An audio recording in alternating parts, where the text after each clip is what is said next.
Hey folks, when you were a kid, did you ever take a stick and put it in the spokes of a friend's bicycle wheel while he was riding by? Once he dug all the asphalt out of his bleeding knees and elbows and you recovered from the butt kicking he righteously delivered to you afterwards, you'd both agree that it was pretty funny. And it is funny when it's happening to a couple of kids. Now, I bring that up as an example to give you an approximate illustration of how the government does things. Because there you are, just riding your bike through life, enjoying the cool breeze on your face and still young and naive enough to think that all is well with the world. But here comes the government, and they jam that stick in your spokes, but not before laying out a whole bunch of thumbtacks face up right in your path, douse them in gasoline, light them on fire, turn it loose. If you haven't cottoned up to what I'm saying here, let me spell it out for you plainly. The biggest reason I want to be your governor in Texas in 2022 is that I'd like to do everything possible to keep the government from getting in your way. Now, I want you to take this energy situation with ERCOT that we're currently dealing with here in the great state of Texas. We're being told that we must turn our thermostats up and conserve energy because, like back in February with the icy snowmageddon, we may be facing more power outages as the hellish heat of Texas weather moves in. Now, if that ain't a stick in the spokes, I don't know what is. The power grid in Texas will continue to be an issue until something real is done about it. Something you should know.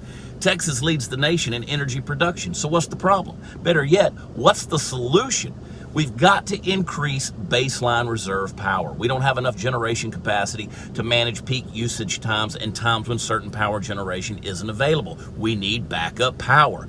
It's time to recommission closed power plants and find other power generation solutions.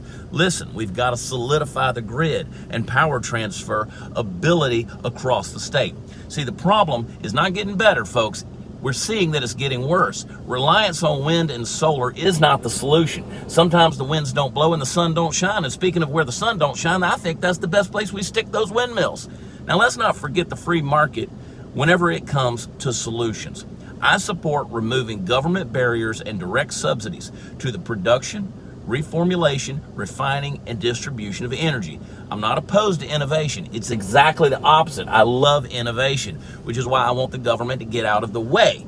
Anyone who thinks that the free market isn't innovating cleaner, better forms of energy in the most efficient manner possible needs to hit me up about this bridge I've got for sale, especially if they think that the government can do a better job of regulating it and has their best interests in mind. I stand directly opposed to environmentalism that obstructs legitimate business interests and private property use.